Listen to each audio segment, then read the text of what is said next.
Kaixo, ongietorriak azalera bideopodcast honen 2026ko lehen saiora.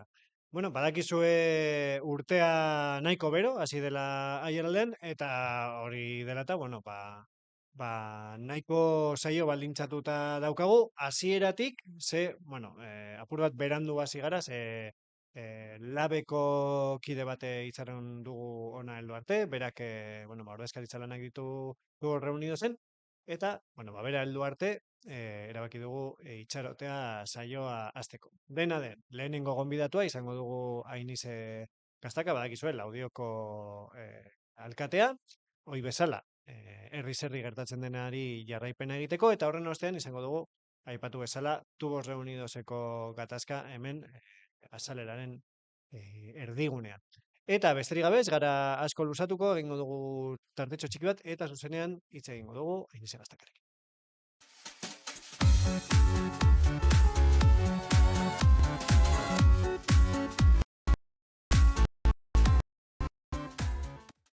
Eta, azaleran, ohiko gonbidatua bilakatu zaigun Ainize Kastaka daukagu, gurekin zer moduz? Oso ondo. Ondo hasi duzue urtea? Bai, topera, beti bezala. Baina, bueno, ondo.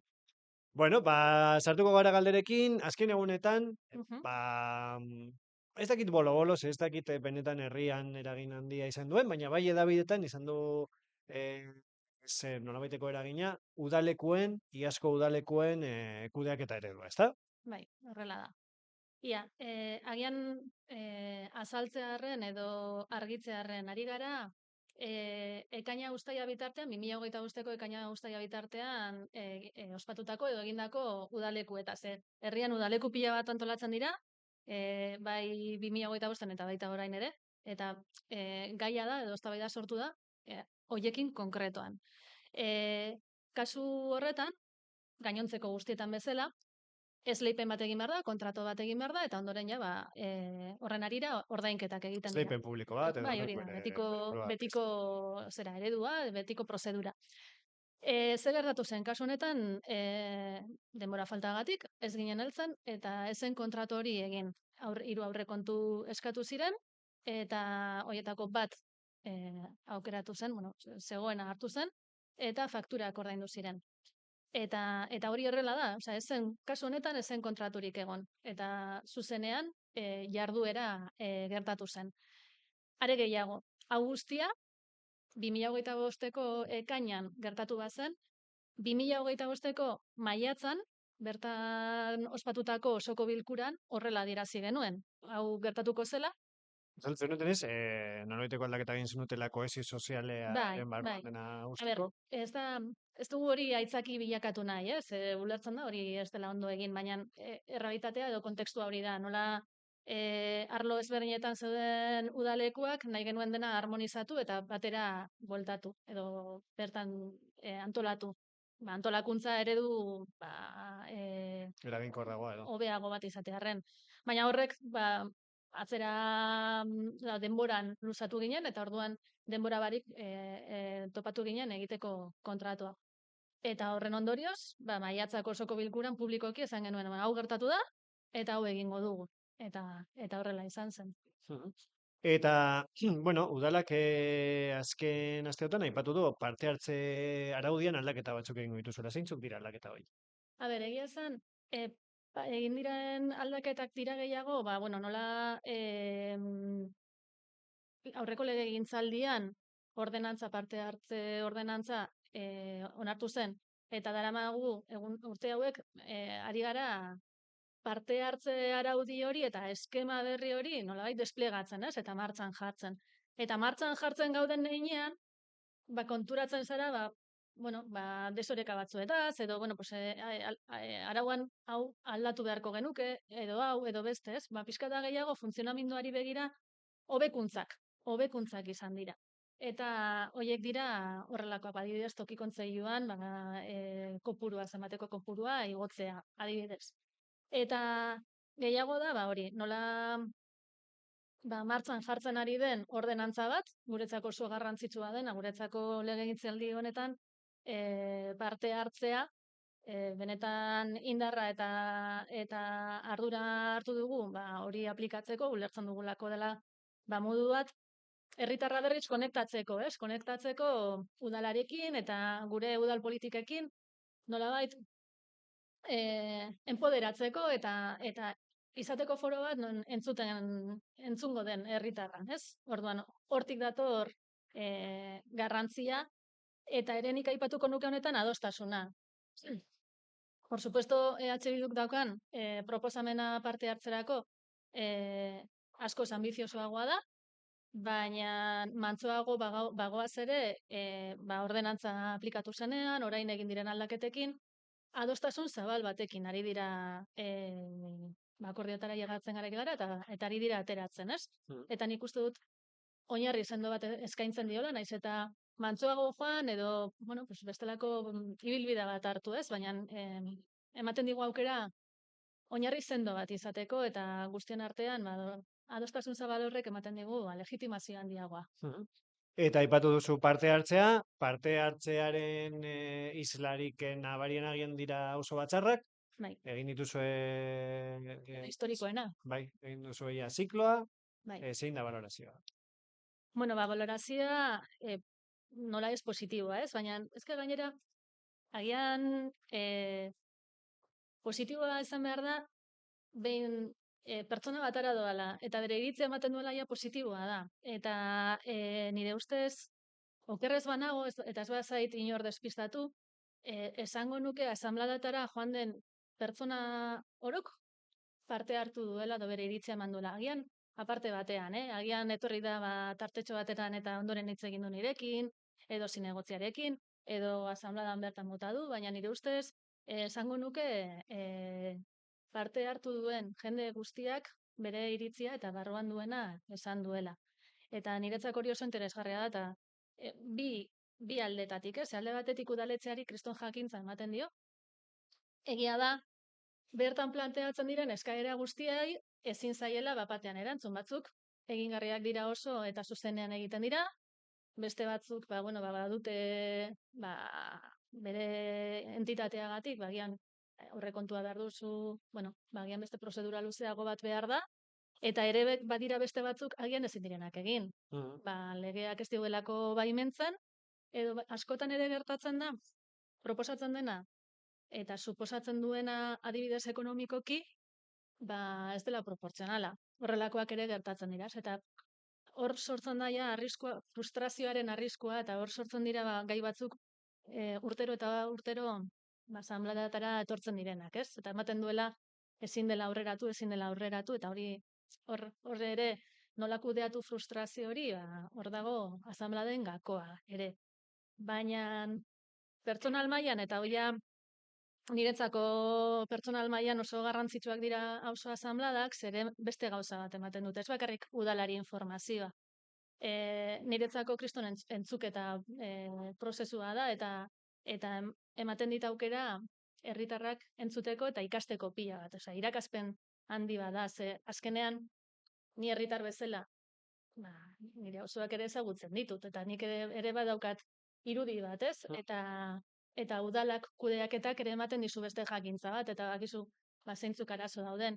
Baina herritarrak entzuteak ere asko ikasten da. Eta bertan bizi direnen sentimenduak, sentsazioak, bizipenak jasotzerakoan, ideia asko argiago bat, asko osoago bat izateko aukera ematen dizu, eta nolabait modu orokor batetan, ez? Kasu konkretuari bertan egiten diren eskarei, baizik eta modu orokor batetan, etorkizunean, edo gure eguneroko jardueran, erabaki hobeagoak hartzeko jakintza ematen digute, eta horretarako niretzako altzor bat dira, eta niretzako oso interesgarria dira. Ere bai, oso gogorrak, Azkenan hilabete batetan, 8 auzo asanblada ditugu, eta intensoa da joatea, eta leher egin amaitzen dugu, baina benetan interesgarria dela.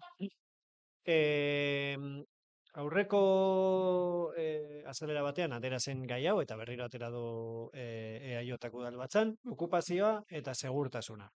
Ze aipatu zenuten zuek EAJaren exigentzien aurrean, edo kritiken aurrean? Hori osoko bilkuran izan zen, erreguta galderetan, Eta nik uste dut, bi erantzun mota ezberdin eman zirela. Alde batetik Iñigok azaldu zuen funtzio publikotik, eta segurtasun udaltzaingoaren funtzio publikoaz erantzun zuen, eta beste bat nik hitz egin nuen okupazioaren inguruan. Nire ustez hemen garrantzitsua dena, eta beti azpimarratu behar dena, nire iritziz, bada, segurtasuna eta okupazioa gauza ezberdina direla, ez dira sinonimoak. Segurtasuna alde batetik da, herri guztian bermatu behar den gai bat, eta nolabait transversala dena, ez? Eta okupazioa, ekintza batena, konkretoa, edo fenomeno bat, ere izan daiteke, edo momenturen batetan ere fenomeno bateri deitu aldiogu, baina jarraitzen du izaten ekintza konkreto bat. Eta segurtasuna eta okupazioa ez dira inoiz sinonimoak izango. Orduan, gaiak ere nahazterakoan kontuz ibili behar gara, ze kontzeptu edo planteamendu ezberdinak. Segurtasuna edo segurtasun falta. Claro, hori da.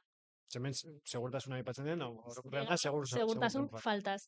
Baina ez daude ezinbestean relazionatuak, ez? Nire ustez, okupazioa hitz egiten dugunen, argi esan behar dugu edo zertaz ari gara, ez? Herri honetan zertaz ari gara. Eta egia da, okupazioa bada kale egoeran bizi diren pertsonak, pabelloietan abandonatuta dauden, etxeetan infravivienda deitzen den hoietan ari dira sartzen. Hau da, hoi bat, jatekoa, ura, ez elektrizitaterik ez daukaten pertsonak horrelako lekuetan ari dira bizitzen. Eta hori Laudioko errealitate bat da, hori gertatzen ari da. Laudion eta herri askoz gehiagotan ere, hau da, Laudio gainditzen duen errealitate bat edo fenomeno bat.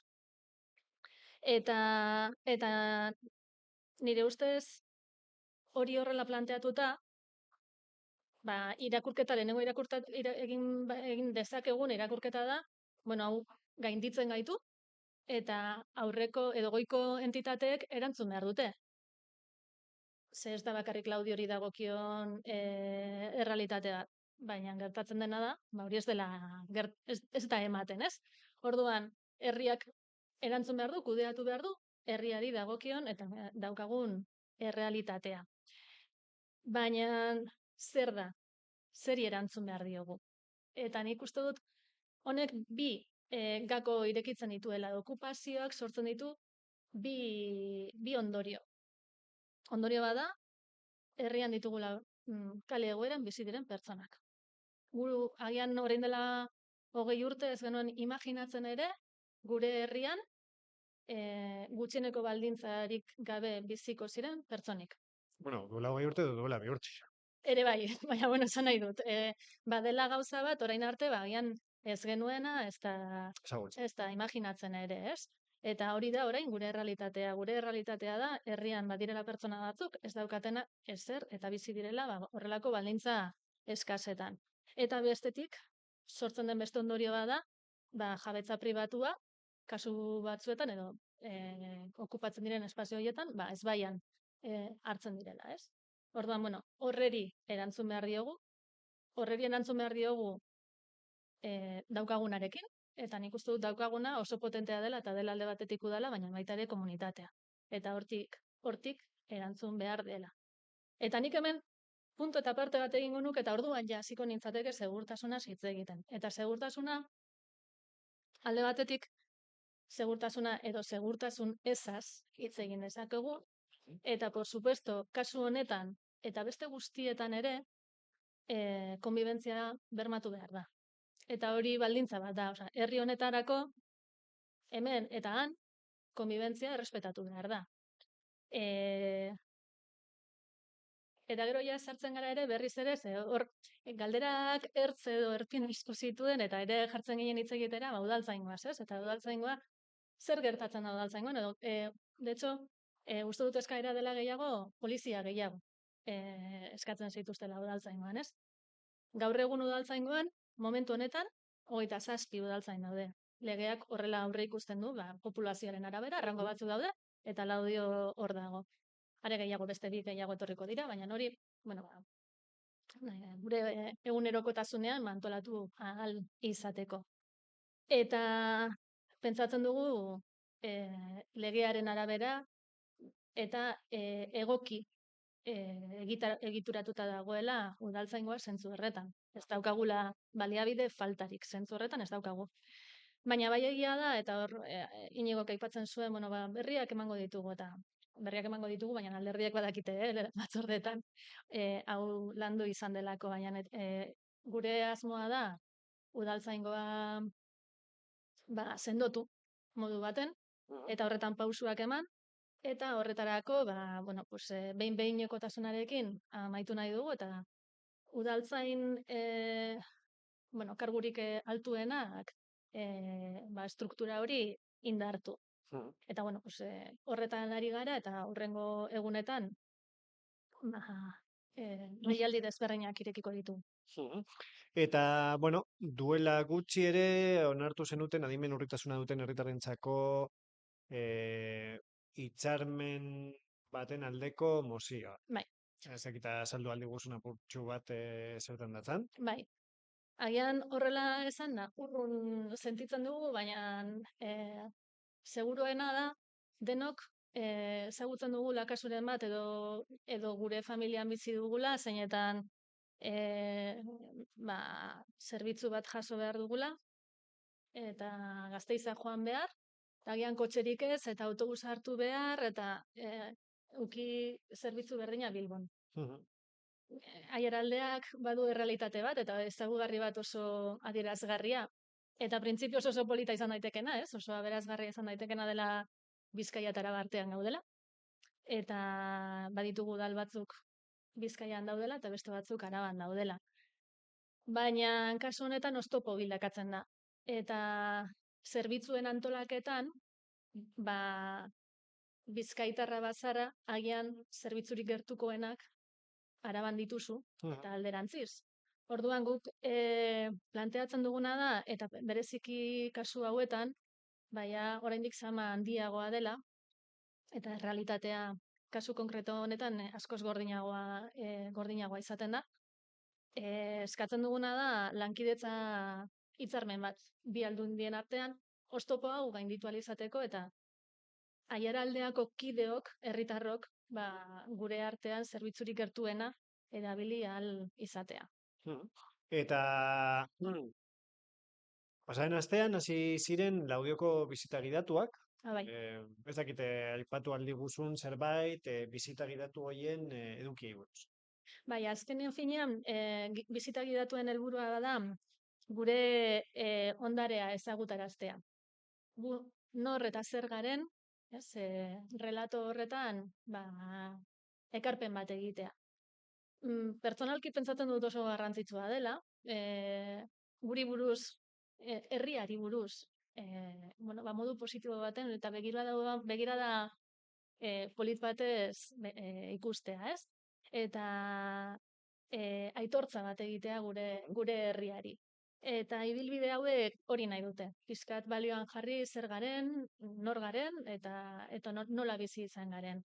Orduan, bizitak oso errezak dira, erdigunean kokatzen dira, plazatik, elizatik, eta nola ez parketik. Baina lasai ez gara ermualdera igoko oinez, ez da hori. Oso errezak eta atseginak dira. Eta, bueno, zerako lehenengo zerak izan dira arrakasta hutsa, eta bete dira, bizitak bete izan dira oso harin, orduan, bueno, animatu jendeari, ekainar arte izango ditugulako. Eta ez dakit ekainera arte izango zuen tartea, baina 2026 hasita aurrekontuei buruz hitz egin behar dugu. Ez dakit ikusten duzuen tartea, aurrekontuak negoziatzeko, adosteko, ez dakit zin puntuan zaudeten, ez dakit aurreratu den, edo ez, nola dago bai. Bueno, argazki gordin bat egitearren, eta realitatea dena, bada legegintzaile amaieran gaude, gutxiengoan gaude, eta aurrekontu baten akordioa lortzea geroz eta zailagoa bilakatzen da. Ez da inoiz erreza izaten, eta oraingoan, bereziki zaila izaten da. Orduan, bueno, gure ardura da gobernu bezala hori lortzea, edo hori bultzatzea, ze benetan herriak behar du. Aurrekontu luzatuekin gaude eta horretan jarduten gara, eta ez da laudio diru barik geratu denik. Baina, bueno, pues, erantzunkizunaz eta arduraz jokatuk behar dugu eta akordioetara ailegatu behar gara bereziki horrelako gai potolo bat aurrekontuak lortu ahal izateko. Baina Ez dago bakarrik zuen esku. ez dago bakarrik gure esku eta hauteskundeak gertu dira, así que geroz eta zailagoa bilakatzen da. Ederto, Ainhoa, ba, mila esker zailtasun hauei buruz hitz egiteko ona etorri izanagatik. Bueno, laster ziurrenik berriro dituko dizugu, badakizu, Laudio Aiaraldeko udalerrik handiena da, eta orduan noizean behin hemendik pasa behar zara, Eta etorriko naiz fijo. ba, mila esker zure Zuei. adierazpenagatik. Eta, bueno, ba, laster, berehala, Ainize joan bezain pronto, izango gurekin Oier Bidaurrazaga, bera da, labeko ordezkaria Tubos Reunidos enpresan, eta, bueno, badakizue guztiok, zein egoeran dagoen une hauetan konpainia, orduan, horri buruz mintzituko gara laster.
Eta hitza hitz, hemen daukagu Oier Bidaurratzaga, zuzenean etorri da faktoriara eta estudiora afiliatuen bilera batetik, orduan, bueno, badakizue orain, une hauetan giroa nahiko zaila eta gogorra dela Tubos Reunidos konpainian, berez, pasaren ostiralean, bueno, zuzendaritzak jakinarazi zien sindikatuei, ba, kaleratze kolektiboak egiteko asmoa duela, eta, bueno, ba, horrek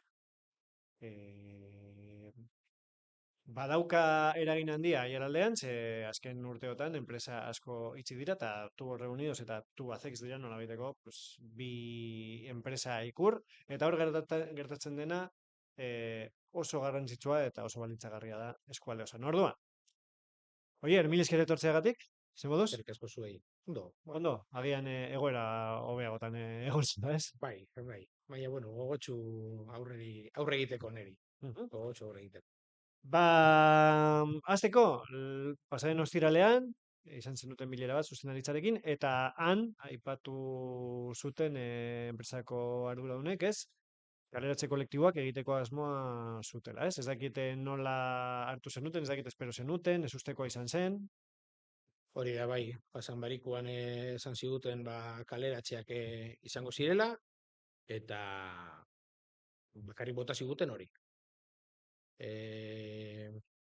susmoa bai, bageneukan zeo zer, beste enpresen inguruko beste foro batzuetan, nahiko txotan urten delako Tuber Unidos izena, eta azten direnean instituzioak horren inguruan hitz egiten, zeo zer barruan badagoelako.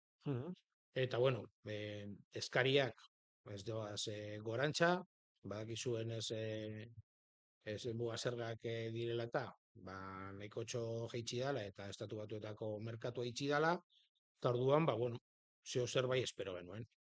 Erteak eta erteak egon gara bata bestearen atxetik jasoten, baina espero genuen, momentu koiuntural bateri, neurri koiuntural bat bai jartxearena, eta ez estrukturala orain plateatzen duten moduan.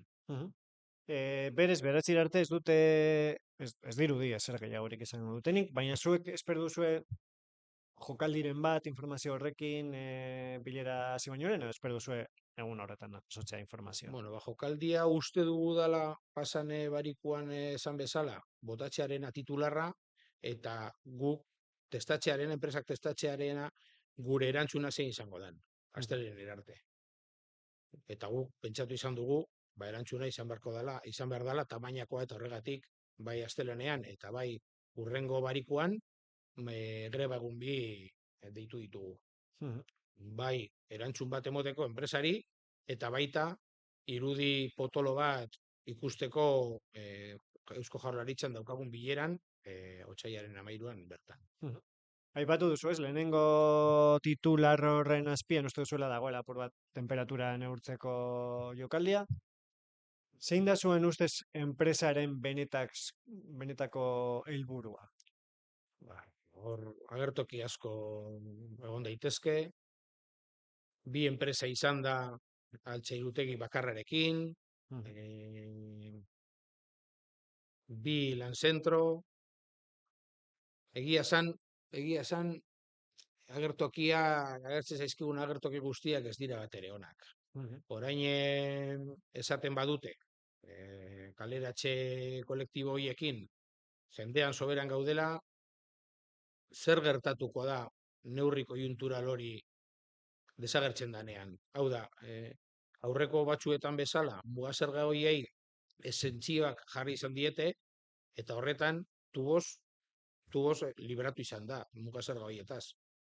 Barriro sartu da lana, eta barriro hasi gara topera. Zer gertatuko da orain soberan dauden jende guzti hori, edo eurek esate dute jende guzti hori kaleratzen badute? Nok egingo du? Horregatik esaten dugu agertokia nahiko zaila dela. Atzo izan zen, uste dute Eusko Jaurlaritzako Mikel Jauregik esan zuela ez dutela diru publikoa jarriko, ez baldin badago diru pribatua. Zertaz ari dira hitz egiten. Fondo buitre bat etortzearena, non orkerostearena, zer gertatuko da kaleratuak ez diren langile horiekin, lanbaldintza jaitsiko dira, egia esan, agertokia gure buruetan nahikotxo dira eta bat ere zona. Eta, bueno, zuek aipatu duzue, labek aipatu du, zuzenean, zabaldu du harra, esan ez kaleratzeak eta murrizketak errejustatzen dituela, zein da zuen argudiategia hori irmotasunez esateko? Hori, horrek aurkeztu dituzten neurrien artean, lehenik eta behin dago ekonomikoa, eta badakigu nondik datorren egoera ekonomiko hori edo enpresak duen zor hori, 2008an eskatu zuten 170 milioiko mailegu bat Kondesaren fusio baten inguruko zerbait egiteko, baita akzioen jokaldi bat egiteko, non, bueno, akzioak bat-batean bikoiztu edo hirukoiztu egin ziren. Bueno, hor egon ziren mugimendu finantziero arraroak, CNMV bai horrela atxetik ibili izala edo begiratzen ibili izala, eta hor pasatu zitzaigun, genukan zorra 35 milioitik 200 milioira. Justo, 170, 175, baina 170 eskatu zituztenak. Diru hori desagertu zen. Eta zorra gelditu zaigu. Diru hori desagertu zen, banatu zutela. Banatu zutelako, ez dakigu zelan, noren artean, badakigu langileek ez zutela jaso. Eta horrek izten dizune sama, orain daukagun sama potolo hori. Bestetik, esate dute ez daudela eskariak. Eskariak badakigu mugazerga batzuengatik direla. Mugazerga horiek jarri ditu Trumpek bere lehenengo legealdian. Ez da gauza berria. Hasi zirenean Estatu Batuetako hauteskundeak eta Trump zanean irten zitekeenetariko bat pentsatu barko zenuke, zer egin. Arrotzu guztia jartzen baldin baditu zehazka berdinean, kontu zia zehazka horrekin. Jartzen baldin bada, arrotzu guztiak apurtuko dira. Eta hori da gertatu zaigun. Orduan, ez dakit egia zen, ez dakit.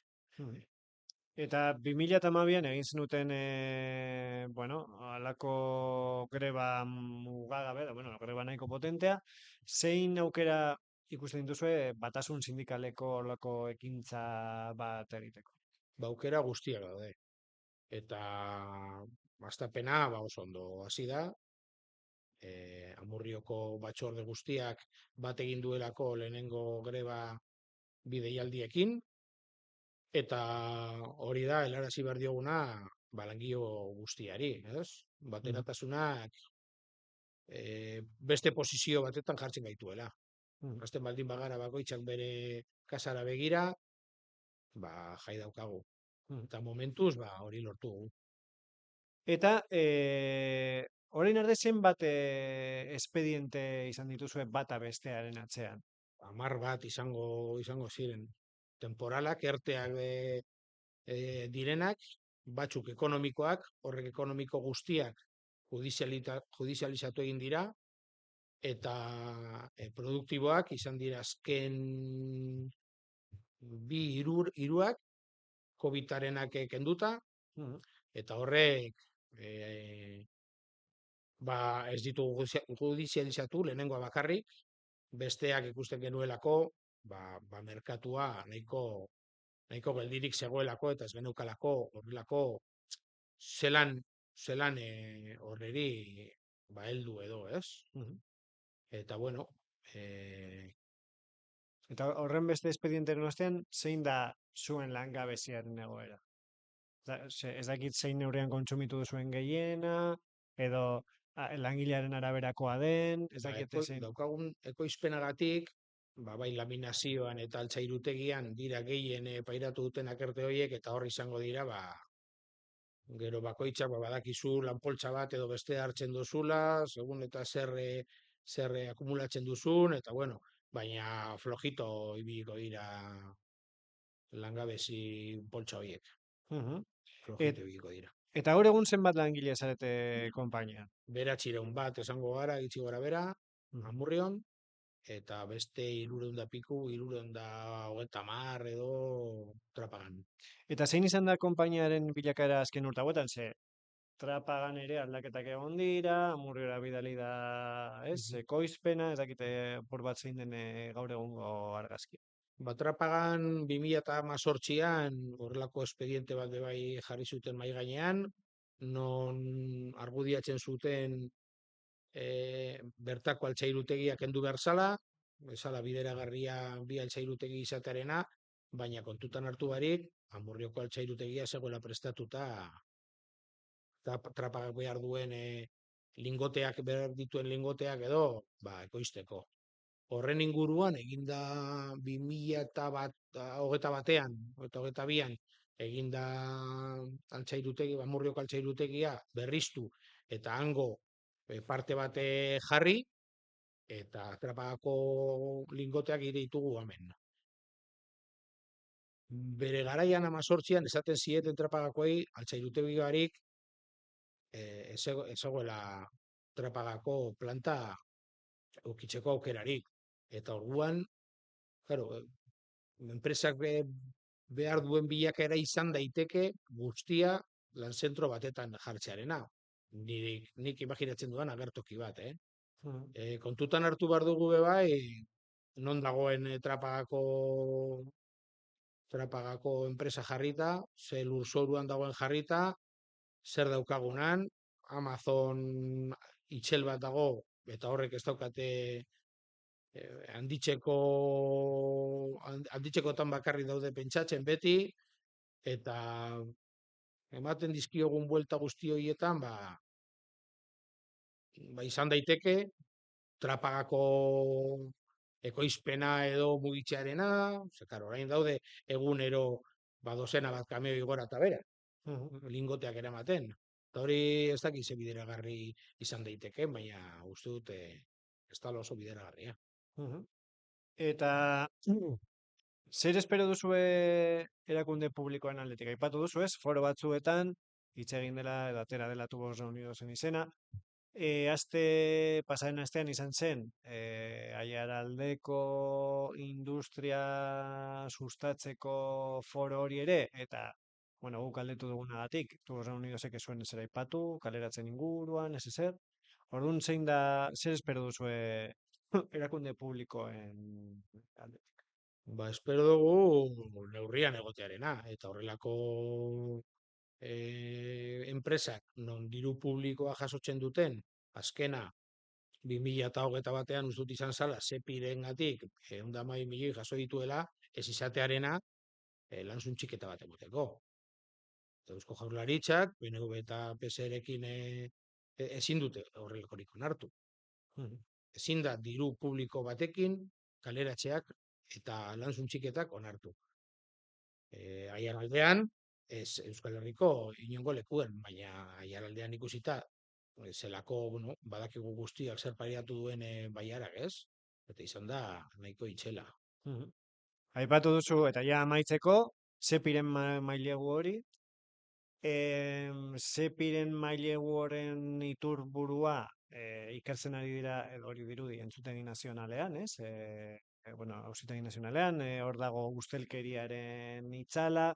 Uste duzu horrek eragina izan duela neurriak hartzeko orduan, edo bueno, oso gauza periferikoa da, eta ez diozue. Egia esan azalpenak eskatu genituen, etorri ziren konpainiako CEO-a eta bere azpitik dagoena, azalpenak emotera, eta esaten zuten, ez zegoela esebez arrarorik.